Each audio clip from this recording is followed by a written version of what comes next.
Hello everyone, welcome back to my channel. कल के video में मैंने आपको इस चैप्टर का टॉपिक रूट करवाया था। आज के वीडियो में मैं आपको करवाने वाली हूँ नेक्स्ट टॉपिक, जो कि है regions of roots and stem.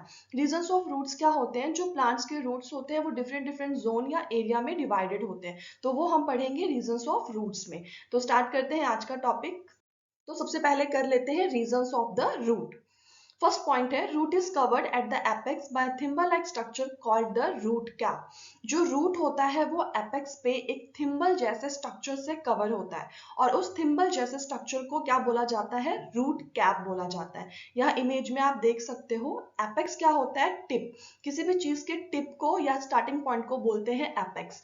और थिम्बल लाइक स्ट्रक्चर क्या होते हैं? थिम्बल लाइक स्ट्रक्चर कोई भी वो स्ट्रक्चर जो किसी चीज को प्रोटेक्शन प्रोवाइड कर रहा है, या कह सकते हैं कि थिम्बल लाइक स्ट्रक्चर किसी कवर, जो कवरिंग होते हैं उसे भी थिम्बल लाइक स्ट्रक्चर बोला जाता है।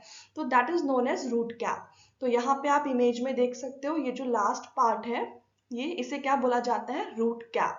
और ये कैसा होता है? थिम्बल लाइक स्ट्रक्चर जैसा। और ये कहाँ प्रेजेंट होता है? रूट के एपेक्स पे या रूट के टिप पे। नेक्स्ट पॉइंट है, root cap protects the tender apex of the root as it makes its way through the soil. अब इस रूट कैप का फंक्शन क्या है? तो ये रूट कैप क्या करता है? जो रूट के टेंडर एपेक्स है उन्हें प्रोटेक्ट करता है।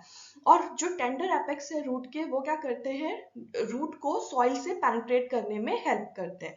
तो रूट कैप का फंक्शन क्या है? रूट के टेंडर एपेक्स को प्रोटेक्ट करना। टेंडर एपेक्स क्या होते हैं? टेंडर जो सॉफ्ट और यंग पार्ट होता है उसे बोला जाता है टेंडर। एंड एपेक्स क्या होता है? एपेक्स वो पार्ट जो टिप पे प्रेजेंट है। तो रूट कैप का फंक्शन क्या हुआ? रूट के टेंडर एपेक्स को प्रोटेक्ट करना। यहाँ पे आप देख सकते हो इमेज में, ये कैप लाइक स्ट्रक्चर है, that is known as root cap. Root has 3 regions. Root जो है उसके 3 रीजन्स होते हैं, या 3 जोन बोल सकते हो, या 3 एरिया बोल सकते हो। तो वो कौन से हैं 3 एरिया? पहला है रीजन ऑफ मेरिस्टेमेटिक एक्टिविटी, दूसरा है रीजन ऑफ इलोंगेशन, तीसरा है रीजन ऑफ मैचुरेशन। ये सब क्या होते हैं मैं आपको नेक्स्ट स्लाइड्स में बताऊंगी। यहाँ पे ये है image regions of root tips के। तो यहाँ पे ये जो हेयर लाइक स्ट्रक्चर्स जहाँ पे दिख रहे हैं वो है रीजन ऑफ मैचुरेशन, और ये जो मिडल वाला पार्ट है यहाँ से लेके यहाँ तक, ये है रीजन ऑफ इलोंगेशन, और जो ये लास्ट वाला पार्ट है that is region of meristematic activity. तो ये जो तीनों है ये रीजन्स हैं रूट के। सबसे पहले कर लेते हैं रीजन ऑफ मेरिस्टेमेटिक एक्टिविटी। इसे मेरिस्टेमेटिक जोन भी बोलते हैं। Few millimetres above the root cap is the region of meristematic activity. जो रीजन ऑफ मेरिस्टेमेटिक एक्टिविटी है वो रूट कैप से थोड़ी ही ऊपर प्रेजेंट होता है। Cells of this region are very small, thin walled with dense cytoplasm. इस region के जो सेल्स होते हैं वो बहुत स्मॉल होते हैं, और उनका जो वॉल होता है वो बहुत थिन होता है, और उनके जो साइटोप्लाज्म होते हैं वो डेंस होते हैं। डेंस साइटोप्लाज्म मीन्स बहुत घने cytoplasm. Cells of this region divide repeatedly. इस रीजन के जो सेल्स होते हैं वो लगातार कंटिन्यूअसली डिवाइड होते हैं, इसलिए इन्हें मेरिस्टेमेटिक एक्टिविटी का रीजन बोला जाता है।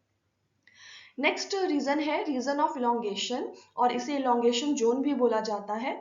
इलोंगेशन नाम से ही पता चल रहा है कि ये क्या करेगा? लेंथ को इंक्रीज करने में हेल्प करेगा, इसलिए इसका नाम जो है वो रीजन ऑफ इलोंगेशन है। The cells proximal to region of meristematic undergo rapid elongation and enlargement and are responsible for the growth of the root in length. जो cells मेरिस्टेमेटिक रीजन के आसपास प्रेजेंट होते हैं, प्रॉक्सिमल क्या होता है? उसके आसपास, उनका क्या होता है? रैपिड इलोंगेशन एंड एनलार्जमेंट होता है। Rapid elongation and enlargement means continuously या बहुत ही जल्दी जल्दी उनका इलोंगेशन और एनलार्जमेंट होता है। और ये जो रीजन ऑफ इलोंगेशन है इसका फंक्शन क्या होता है? ये रूट के लेंथ को इंक्रीज करता है। So this is the function of region of elongation. Next area है रीजन ऑफ मैचुरेशन। इसे मैचुरेशन जोन भी बोलते हैं। The cells of elongation zone gradually differentiate and mature.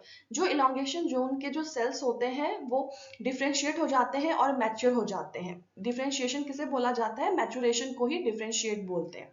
Hence, this zone proximal to region of elongation is called the region of maturation. इसलिए वो zone जो region of elongation के आसपास है उसे region of maturation बोला जाता है। From this reason, some of the epidermal cells form very fine and delicate thread-like structures called root hairs. इस रीजन से कि जो कुछ जो एपिडर्मल सेल्स होते हैं, एपिडर्मल सेल्स मीन्स जो ऊपर वाले जो सेल्स प्रेजेंट होते हैं उन्हें एपिडर्मल सेल्स बोलते हैं। वो क्या करते हैं, वो थ्रेड जैसा स्ट्रक्चर फॉर्म करते हैं। उस थ्रेड जैसे स्ट्रक्चर को क्या बोला जाता है, root hairs. Root hairs absorb water and minerals from the soil. ये रूट हेयर्स का क्या फंक्शन होता है, ये सॉइल से वाटर एंड मिनरल्स को एब्जॉर्ब करने में हेल्प करते हैं। ये इमेज है regions of the root tip के। ये इमेज से भी मैं आपको एक बार एक्सप्लेन कर देती हूँ ताकि आपको अच्छे से पता चल जाए। तो यहाँ पे सबसे एपेक्स पे, एपेक्स मीन्स रूट का जो टिप है उसे बोला जाता है एपेक्स। तो वहां पे क्या प्रेजेंट है, रूट कैप। रूट कैप क्या होता है, थिम्बल लाइक स्ट्रक्चर होता है, या आप बोल सकते हो कि एक कवरिंग होता है या कैप लाइक स्ट्रक्चर होता है। रूट कैप का फंक्शन क्या होता है, जो टेंडर एपेक्स है रूट के उसको प्रोटेक्ट करना। टेंडर एपेक्स क्या होते हैं, जो यंग या सॉफ्ट जो एपिकल पार्ट होते हैं, that is known as tender apex.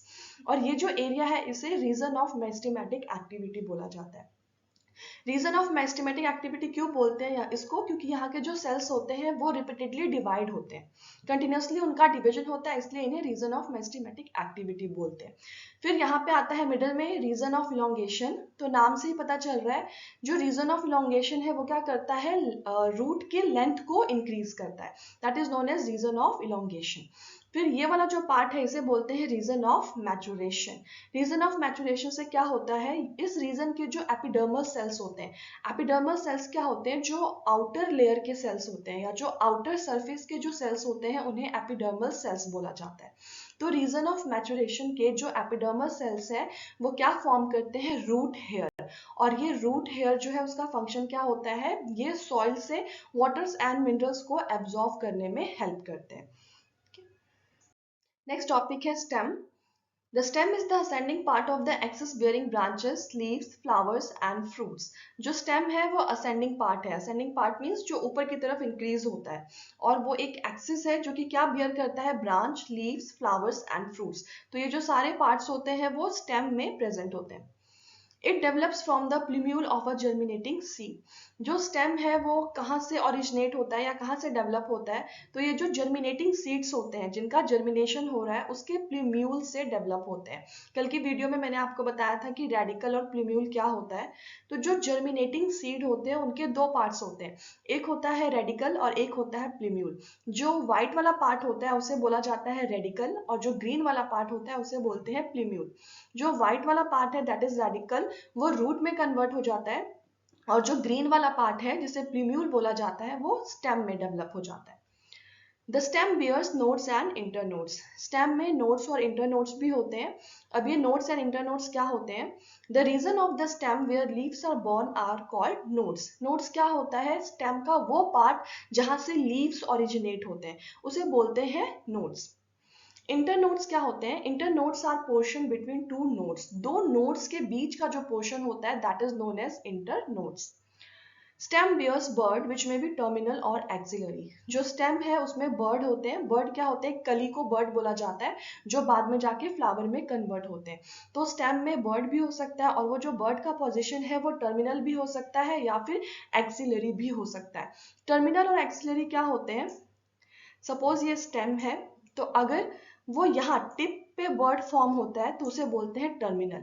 Axillary क्या होता है, अगर साइड में बर्ड्स फॉर्म होते हैं तो उसे बोला जाता है एक्सिलरी।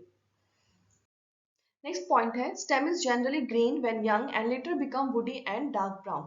जो स्टेम है जब वो यंग होते हैं तब उनका जो कलर है वो कैसा होता है, ग्रीन। बाद में उनका कलर कैसा हो जाता है, डार्क ब्राउन, और वो वुडी बन जाते हैं। यहाँ पे मैंने ये इमेज लगाई है आपको नोड एंड इंटर नोड समझाने के लिए, जो हमने प्रीवियस स्लाइड में किया। तो ये वाला जो पार्ट है उसे बोलते हैं नोड। नोड क्या होता है, जहां से लीफ ओरिजिनेट होता है उसे नोड बोला जाता है। और इंटरनोड क्या होता है, दो नोड्स के बीच का जो पार्ट होता है ये वाला, इसे बोलते हैं इंटरनोड। नेक्स्ट है फंक्शन ऑफ स्टेम। स्टेम के क्या क्या फंक्शन है, the main function of the stem is spreading out branches bearing leaves, flowers and fruits. सबसे जो मेन फंक्शन है स्टेम का वो क्या है, ब्रांचेस को स्प्रेड करना, बाहर की तरफ स्प्रेड करना ब्रांचेस को, ताकि वो लीव्स, फ्लावर्स और फ्रूट्स को बियर कर सके। Stem conducts water, minerals and photosynthates. Stem जो है वो वाटर, मिनरल्स और फोटोसिंथेट्स को कंडक्ट करते हैं। कंडक्ट मीन्स प्लांट के एक पार्ट से लेके दूसरे पार्ट तक पहुंचाते हैं। फोटोसिंथेट्स क्या होते हैं? वो सारे प्रोडक्ट्स जो फोटोसिंथेसिस के प्रोसेस में फॉर्म होते हैं, जैसे कि ग्लूकोज हो गया या वाटर हो गया, उन्हें क्या बोला जाता है? Photosynthates. Some stem performs the function of storage of food. कुछ जो है स्टेम जो है वो फूड को भी स्टोर करके रखते हैं। Stem protects and support tree. Stem जो है वो ट्री को प्रोटेक्ट करता है एंड सपोर्ट करता है। Some stem has function in vegetative propagation. कुछ जो स्टेम है उनका वेजिटेटिव प्रोपेगेशन में भी फंक्शन होता है। वेजिटेटिव प्रोपेगेशन क्या होता है? वेजिटेटिव प्रोपेगेशन वो प्रोसेस होता है जिसमें हम प्लांट्स के किसी भी पार्ट से एक न्यू प्लांट को ग्रो कर सकते हैं। तो यहाँ पे हम स्टेम की बात करें तो आपने रोज प्लांट में देखा होगा, आप अगर उसके स्टेम को कट करके ग्रो करते हो तो उसमें रूट्स आ जाते हैं। वो जो रोज का स्टेम है वो कंप्लीटली एक न्यू रोज प्लांट में ग्रो कर जाता है। तो ऐसे प्रोसेस को बोला जाता है वेजिटेटिव प्रोपेगेशन। तो ये भी एक फंक्शन है स्टेम का। आज के लिए इतना ही। बाकी जो नेक्स्ट टॉपिक है इस चैप्टर का, जो कि है लीव्स, वो मैं आपको कल की वीडियो में करवाऊंगी। होप आप सबको मेरा ये वीडियो पसंद आया होगा। Then please share and subscribe my channel. अगर आपको कोई भी डाउट हो मेरे प्रीवियस वीडियोस में तो आप मुझे कमेंट कर सकते हैं। Thank you.